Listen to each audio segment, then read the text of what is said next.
રાજુલાના વોરા સમાજના વેપારી ઉપર જીવલેણ હુમલો કરવામાં આવ્યો હતો, જેનો સમગ્ર સીસીટીવી ફૂટેજ પણ સામે આવ્યા.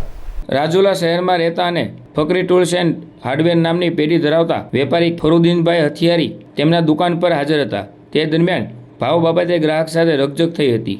આ બાબતની દાજ રાખી વેપારી દુકાન બંધ કરીને તેમના ઘરે હતા. તે દરમિયાન મન નિલેશભાઈ શાહ કંસારવાળા દ્વારા વેપારીને સાકળ સહિત અન્ય વસ્તુઓ લેવાના બહાને કેજરભાઈને દુકાને બોલાવ્યા હતા.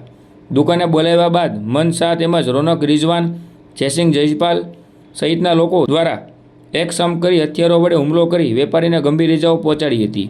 ગંભીર હાલતે વેપારીને સારવાર અર્થે પ્રથમ રાજુલા અને ત્યારબાદ વધુ સારવાર માટે ભાવનગરની ખાનગી હોસ્પિટલ ખસેડવામાં આવ્યા હતા. આ બનાવ અંગે પોલીસ દ્વારા કાયદેસરની કાર્યવાહી હાથ ધરવામાં આવી હતી. જ્યારે મારામારી કરતા હોય તેનો સીસીટીવી ફૂટેજ પણ સામે આવ્યા હતા. તમારું નામ? મારું નામ શબ્બીર ફિરોઝભાઈ હથિયારી છે. કઈ જગ્યા રહ્યો ભાઈ? રાજુલા રહું છું. શું બનાવ થયો? બનાવ એમ બન્યો છે કે મારા કાકાને એક હાર્ડવેરની દુકાન છે રાજુલા, ફકરી ટૂલ્સ, ફકરી હાર્ડવેર એન્ડ કરીને છે. અને ત્યાં બે ગ્રાહક આવ્યા હતા સાંજના સમયે 7 વાગે. ને એ ગ્રાહકે માલ કઢાવ્યો હતો અને એ માલ કઢાવ્યો એ બાબતે 2580ની રકમ થતી હતી. તો એમાં એ એમ કીધું કે વ્યાજબી લઈ લો.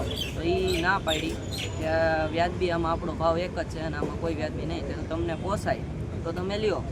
તો એ કાકાએ એનું બિલ બનાવ્યું હતું, એ બિલ લીધું ને હાથમાંથી, તો એ કે બિલ કેમ લેવાય તમારીથી એમ કરીને બોલાચાલી થઈ અને ત્યાંથી બાંધવાનું ગાળાગાળી અને કલોચ કર્યું.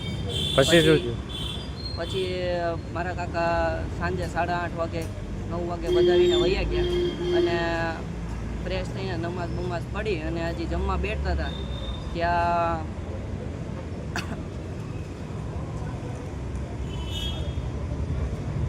પછી મારા કાકાને છે ને ફોન કરીને બોલાવ્યા. આપણે મન નિલેશ શાહ કંસારાવાળાનો દીકરો હતો, એ બોલાવ્યા. સાકળ એને જોવે છે, સાહેબને જોવે છે એમ કરીને બોલાવ્યા દુકાને. અને કાકા દુકાને ગયા.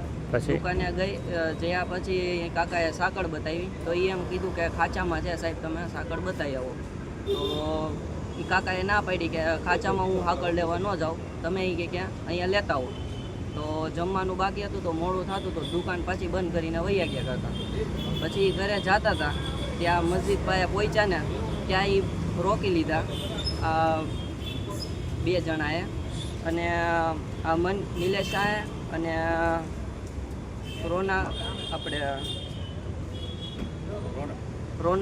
રોનકભાઈએ અને એ 2 જણાએ રોકી અને પછી પાછળથી 4 વ્હીલ આવી અને 4 વ્હીલમાંથી ઉતરી અને આપણે રિઝવાન દેસાઈ, પછી તેસીન દેસાઈ અને જયપાલ શાહ યાદવ જાડેજા, જયપાલ શાહ જાડેજા, એ 3 જણા ગાડીમાંથી ઉતરી અને કાકાને મારવા માંડ્યા અને જેથી કરીને એનો હાથ અને ઈજા પહોંચી છે. શું હથિયાર હતો ભાઈ? હથિયારમાં છે ને 2 પાઇપ હતા અને 2 લાકડી હતી. કઈ જગ્યા તમારા કાકાને વાગ્યું? એક હાથમાં વાગ્યું છે, પગમાં વાગ્યું છે અને ખંભામાં શોલ્ડરમાં વાગ્યું છે, મૂઢમાર છે. તમારે કાકાની હાલત કેવી છે અત્યારે? અત્યારે ઓપરેશન થઈ ગયું છે એનું અને અત્યારે ક્રિટિકલ કન્ડિશનમાં છે. તમે કઈ જગ્યાએ સારવાર લેવા આવ્યા? અમે અત્યારે ભાવનગર સારવાર લેવા આવ્યા છે બીમ્સમાં. પહેલાં કઈ જગ્યા લીધી? પહેલાં અમે ગયા હતા અહીંયા સીસારામાં ગયા હતા રાજુલા. ત્યાંથી શું કીધું? હા, ત્યાંથી શું કીધું? ત્યાંથી અમને સારવારનો રેફરન્સ ન મળ્યો એટલે અમારે અહીંયા તાત્કાલિકમાં આવવું પડ્યું. આ વિશે પોલીસ ફરિયાદ કરી? પોલીસ ફરિયાદ કરેલી છે અને આગળની કાર્યવાહી થાય છે. ઓકે.